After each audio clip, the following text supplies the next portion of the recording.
မင်္ဂလာပါခင်ဗျာကျွန်တော်ရဲ့ YouTube channel မှာကြိုဆိုလိုက်ပါတယ်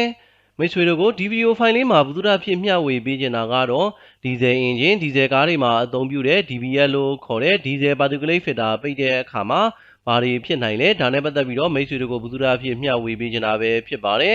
ဒါကတော့ Diesel Particulate Filter ရဲ့အတွင်းထဲကဖွဲ့စည်းတည်ဆောက်ထားတဲ့ပုံစံပဲဖြစ်ပါတယ်ဒီဇယ်အင်ဂျင်ဒီဇယ်ကားတွေမှာဆိုရင်အင်ဂျင်ရဲ့ exhaust စနစ်မှာ DPF လို့ခေါ်တဲ့ Diesel Particulate Filter ကိုတက်ဆင်အသုံးပြုကြပြီးတော့ PM လို့ခေါ်တဲ့ exhaust တွေကထွက်လာတဲ့ PM အမှုန်လေးတွေကိုစစ်ပြီးတော့ short ချပေးတာပဲဖြစ်ပါတယ်။ကြာလာတဲ့အခါမှာ DPF ကလည်းအဲ့ဒီအမှုန်လေးတွေနဲ့ပိတ်ကုန်တာပဲဖြစ်ပါတယ်။ DPF ပိတ်တဲ့အခါမှာကတော့အင်ဂျင်အဆွဲရုံးကလည်းတိတိတသားကျတဲ့လီဘာနင်းမရတဲ့ပြဿနာတွေလည်းကြုံတွေ့နိုင်ပါတယ်။ Diesel Particulate Filter ပိတ်တဲ့အခါမှာ ECU ကနေပြီးတော့အင်ဂျင်ကိုလည်း RPM 2000အထက်ပေးမနေတော့ဘူး။ဒါကြောင့်မို့အဆွဲရုံးကလည်းတိတိတသားကျသွားပြီးတော့စီစားကိုလည်းများစေနိုင်တာပဲဖြစ်ပါတယ်။ဒါကြောင့်မို့ Diesel Particulate Filter ပိတ်တဲ့အခါမှာဘယ်လိုလုပ်လို့ရလဲဘယ်လိုတွေဖြည့်ရှင်းလို့ရလဲဒါနဲ့ပတ်သက်ပြီးတော့ဒီဗီဒီယိုဖိုင်လေးမှာဘုသူဒ္ဓဖြစ်မျှဝေပေးချင်တာပဲဖြစ်ပါတယ်ဒါကတော့ DPF လို့ခေါ်တဲ့ Diesel Particulate Filter ရဲ့အတွင်းထဲကဖွဲ့စည်းတည်ဆောက်ထားတဲ့ပုံစံဖြစ်ပြီးတော့ဒါကတော့ DPF ပိတ်နေတဲ့အနေအထားပဲဖြစ်ပါတယ်ဒီအနေအထားကတော့ DPF ကိုတန်ရှင်းလုပ်ပြီးသွားတဲ့အနေအထားပဲဖြစ်ပါတယ်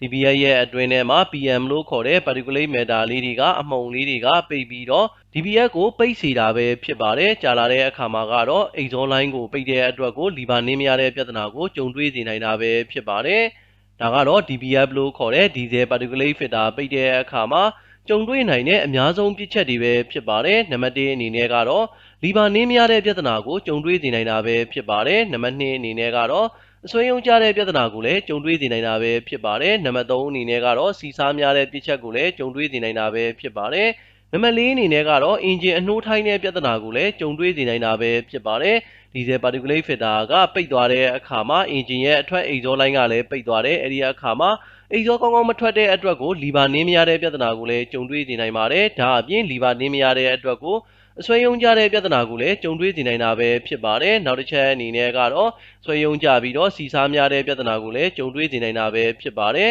ဒါအပြင် DPF လို့ခေါ်တဲ့ Diesel Particulate Filter ပိတ်တဲ့အခါမှာအင်ဂျင်အနှိုးထိုင်းတဲ့ပြဿနာကိုလည်းကြုံတွေ့စေနိုင်တာပဲဖြစ်ပါတယ်ဒါကြောင့်မို့ DPF ပိတ်တဲ့အခါမှာဒီလိုပြဿနာတွေကိုကြုံတွေ့ရတာဖြစ်တဲ့အတွက်မိတ်ဆွေတို့အနေနဲ့ DPF မပိတ်အောင် queue site တင်တာပဲဖြစ်ပါတယ် DPF ပိတ်နေပြီဆိုလို့ရှိရင်တော့ DPF ကိုတန်ရှင်းလုပ်ပေးဖို့အတွက်လိုအပ်တာပဲဖြစ်ပါတယ်ဒါကတော့အင်ဂျင်မှာတက်ဆင်အသုံးပြုထားတဲ့ DPF စနစ်ပဲဖြစ်ပါတယ်ဒါကတော့အင်ဂျင်ပဲဖြစ်ပါတယ်ဒီဇယ်အင်ဂျင်မှာဒီဇယ်အင်ဂျင်ကထွက်လာတဲ့ exhaust gas တွေက DPF ထဲကိုဖြတ်ပြီးတော့ PM လို့ခေါ်တဲ့အမှုန်လေးတွေကို DPF ကနေပြီးတော့စစ်ပေးထားတာပဲဖြစ်ပါတယ်ရှော့ချပေးထားတာပဲဖြစ်ပါတယ်တကယ်လို့မိတ်ဆွေတို့ကားက DPF ပိတ်နေတယ်ဆိုလို့ရှိရင်ကားရဲ့ဒိုင်ခွက်မှာဒီလိုပုံစံ DPF ဝင်မဲ့လိုက်လင်းနေမှာပဲဖြစ်ပါတယ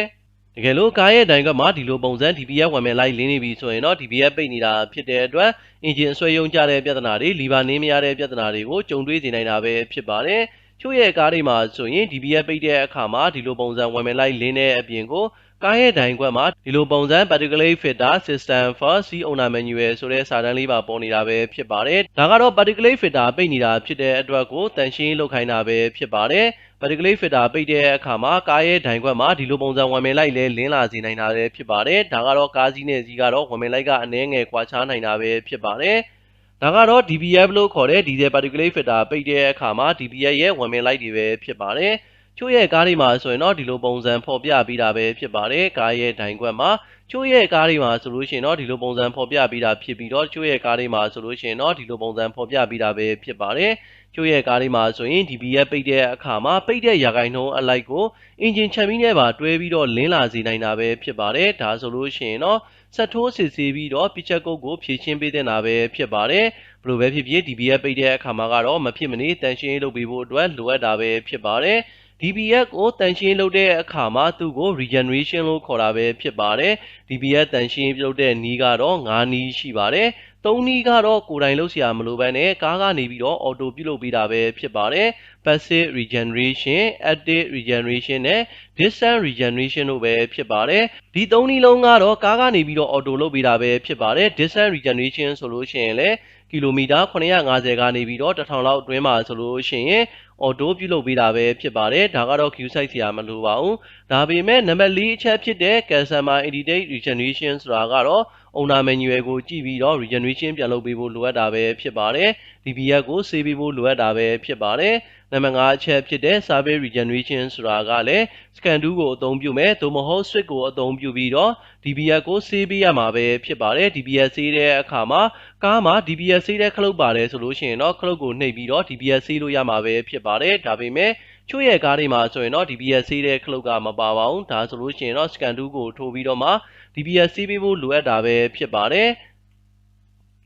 ဒါကတော့ခလုတ်ကိုအသုံးပြုပြီးတော့မှ DPF ဆေးတဲ့ပုံစံပဲဖြစ်ပါတယ်ဒါကတော့ DPF ဆေးတဲ့ခလုတ်ပဲဖြစ်ပါတယ်ဒီခလုတ်ကိုနှိပ်လိုက်တဲ့အခါမှာ engine RPM ကလည်း2000အထက်ရောက်သွားမှာပဲဖြစ်ပါတယ် engine RPM ကြီးကတက်လာတယ်DPF ဆေးတဲ့ကြာချိန်ကတော့15မိနစ်ကနေပြီးတော့နိုင်ဝက်လောက်ကြာတာပဲဖြစ်ပါတယ်ဒါကလည်း DPF ပိတ်တဲ့ပုံမူတည်ပြီးတော့ကြာနိုင်တာပဲဖြစ်ပါတယ်ဒါကြောင့်မို့မိတ်ဆွေတို့အနေနဲ့ကားရဲ့ဒိုင်ခွက်မှာ DPF မီးလင်းနေပြီဆိုလို့ရှိရင်တော့ဒီခလုတ်လေးကိုနှိပ်ပြီးတော့ DPF ကိုဆေးပေးဖို့လိုအပ်တာပဲဖြစ်ပါတယ်ဒါပေမဲ့သတိထားသင့်တာကတော့ DPF ဆေးတဲ့အခါမှာ engine က nozzle တွေကောင်းနေဖို့လိုအပ်တာပဲဖြစ်ပါတယ် injector တွေကောင်းနေဖို့လိုအပ်တာပဲဖြစ်ပါတယ် DPF ကတော့မကြာပိတ်တာပဲဖြစ်ပါတယ်ပုံမှန်ဆိုလို့ရှိရင်တော့ DPF ကကီလို3သိန်းပတ်ဝန်းကျင်လောက်မှသာ DPF ပိတ်တာဖြစ်ပါတယ်ဒါပေမဲ့ကီလို3သိန်းအထက်ကားတွေဆိုလို့ရှိရင်တော့ DPF ကသိမ့်မကြခင်မှာပြန်ပြီးတော့ပိတ်တာပဲဖြစ်ပါတယ်ဒါကြောင့်မို့ကားရဲ့ဒိုင်ခွက်မှာလည်း DPF မီးကမကြခင်လင်းလာမှာပဲဖြစ်ပါတယ်မကြာခဏလင်းလာမှာပဲဖြစ်ပါတယ်တကယ်လို့မိတ်ဆွေတို့ကိုထပ်မရှင်းပြခဲ့သလိုပဲ DPF မီးကကားရဲ့ဒိုင်ခွက်မှာလင်းနေပြီဆိုရင်တော့မိတ်ဆွေတို့အနေနဲ့ဒီခလုတ်ကိုနှိပ်ပြီးတော့မှ DPF ဆေးပေးဖို့လိုအပ်တာပဲဖြစ်ပါတယ်ချို့ရဲ့ကားတွေမှာဆိုရင်တော့မဖြစ်မနေ scan 2ထိုးပြီးတော့မှ DPF ဆေးပေးရတာပဲဖြစ်ပါတယ် scan 2ထိုးပြီးတော့မှ scan 2ထဲမှာ special function ပါပါတယ်အဲ့ဒီထဲမှာ DPF ဆေးလို့ရပါတယ် DPF ဆေးတဲ့အခါမှာလည်း engine RPM ကြီးကမြင့်တက်သွားမှာပဲဖြစ်ပါတယ်တကယ်လို့ DPF ကတန်ရှင်းလုပ်ပြီးသွားတဲ့အခါမှာကတော့ engine RPM ကidle အခြေအနေကိုပြန်လဲရောက်ရှိသွားမှာပဲဖြစ်ပါတယ်ဒါဆိုရင်တော့ DPF ဆေးတဲ့လုပ်ငန်းစဉ်ကပြီးမြောက်သွားတာပဲဖြစ်ပါတယ်ဒါကြောင့်မို့မိတ်ဆွေတို့ရဲ့ကားမှာ DPF ပိတ်တဲ့အခါမှာလီဗာနင်းမရတဲ့ပြဿနာတွေအဆွေယုံကြတဲ့ပြဿနာတွေစီစားများတဲ့ပြဿနာတွေအင်ဂျင်အနှိုးထိုင်းတဲ့ပြဿနာတွေကိုကြုံတွေ့နေနိုင်တာဖြစ်တဲ့အတွက် DPF ကိုဆေးပေးဖို့လိုအပ်တာပဲဖြစ်ပါတယ်မိတ်ဆွေတို့ကိုဒီဗီဒီယိုဖိုင်လေးမှာဘုသူတဖြစ်မျှဝေပေးခဲ့တာကတော့ဒီဇယ်အင်ဂျင်တွေမှာအသုံးပြုတဲ့ DPF ပိတ်တဲ့အခါမှာကြုံတွေ့နိုင်တဲ့ပြဿနာတွေနဲ့ပတ်သက်ပြီးတော့မိတ်ဆွေတို့ကိုဘုသူတဖြစ်မျှဝေပေးခဲ့တာပဲဖြစ်ပါတယ်ကျွန်တော်ရဲ့ဗီဒီယိုဖိုင်လေးကိုအဆုံးထိကြည့်ရှုပေးတဲ့အတွက်ကျေးဇူးအများကြီးတင်ပါတယ်ခင်ဗျာ